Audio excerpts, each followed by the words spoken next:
Yeah, let's take a look at the assignment for round 4C, see how you guys did. The first question, again, all kinds of verbiage there, but the question itself really wasn't all that difficult. So, let's get down to the brass tacks, and we say, how long will it take to achieve payback on the original or the initial $20 million TQM investment that Digby made?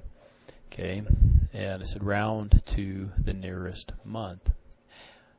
And I'm going to tell you that this is very much an oversimplification of this problem, because we're only talking about the demand increase, right? We're not talking about also the savings that you would have in the variable costs, and savings that you'd have in administrative costs, and the savings that you might get in the R&D cycle time in terms of being able to move that up.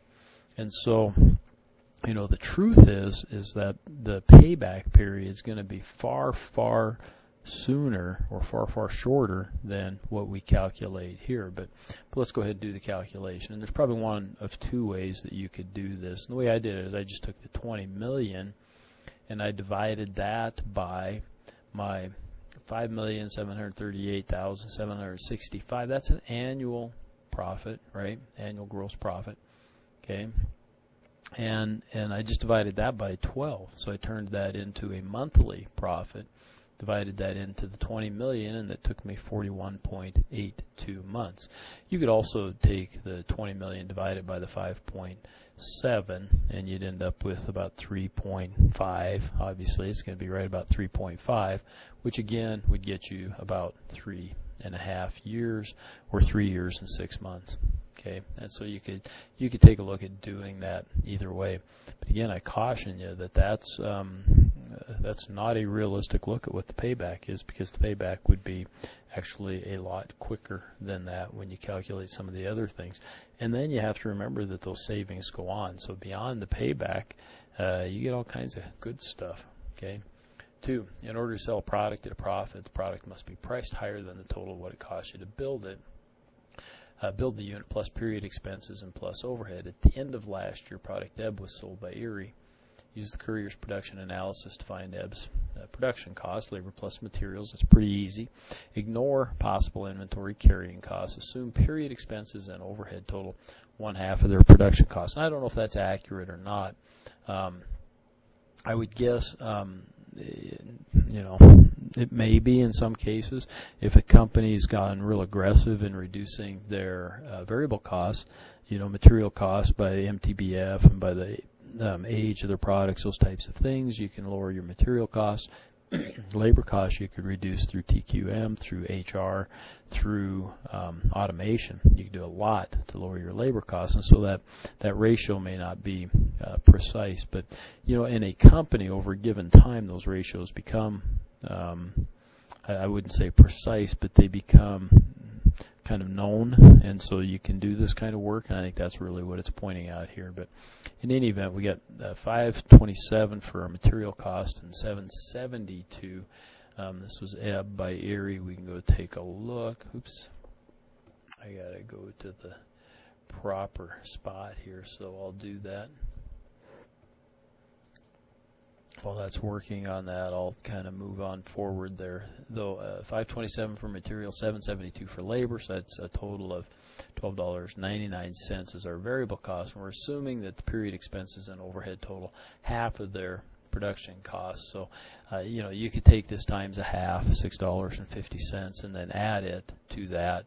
Or you can do what I did here, the simple way, just take it times 1.5, and in either event you should come up with $19.50. And we don't know what Ebb sold for, but let's go see. Maybe we can find out here.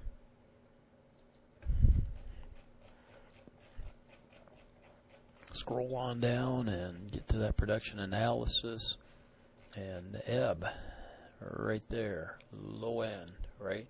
527, 772, so there's where our $12.99 comes in.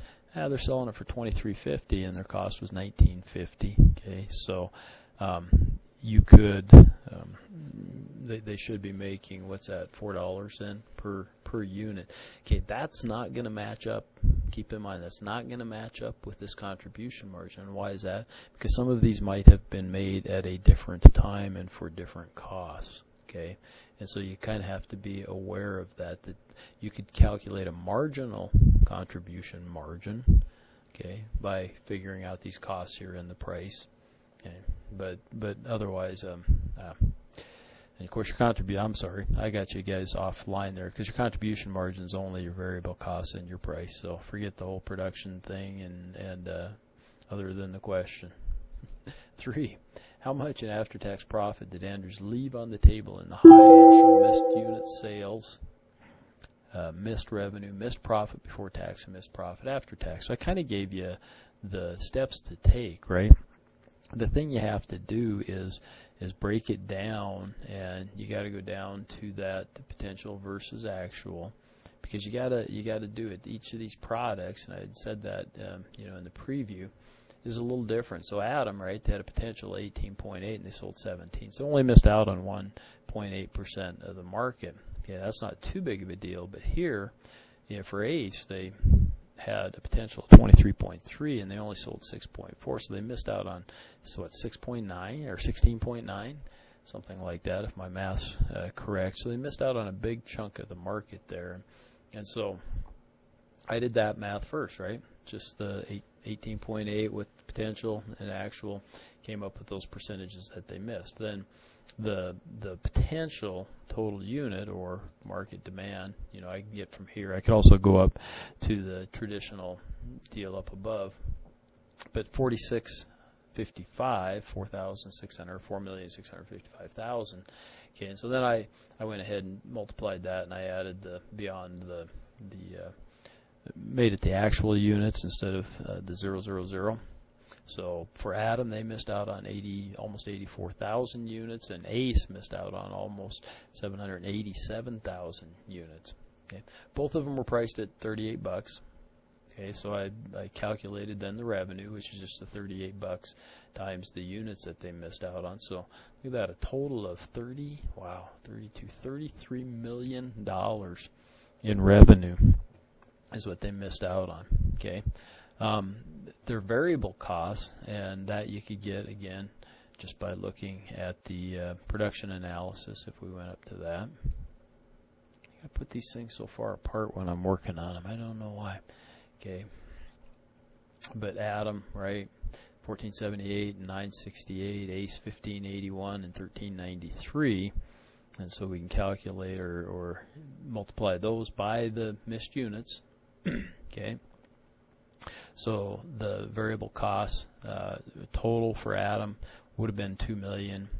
Okay, they were. Okay, they would have been $2 million if they'd have produced those units, and for Ace would have been over $23 million. So the total variable cost about $25.5 million. Could have had 32, 33. So would they miss out on 6, 7 million? Yeah, which we'll calculate. Okay, so the revenue for each, gross profit for each, boom, gross profit.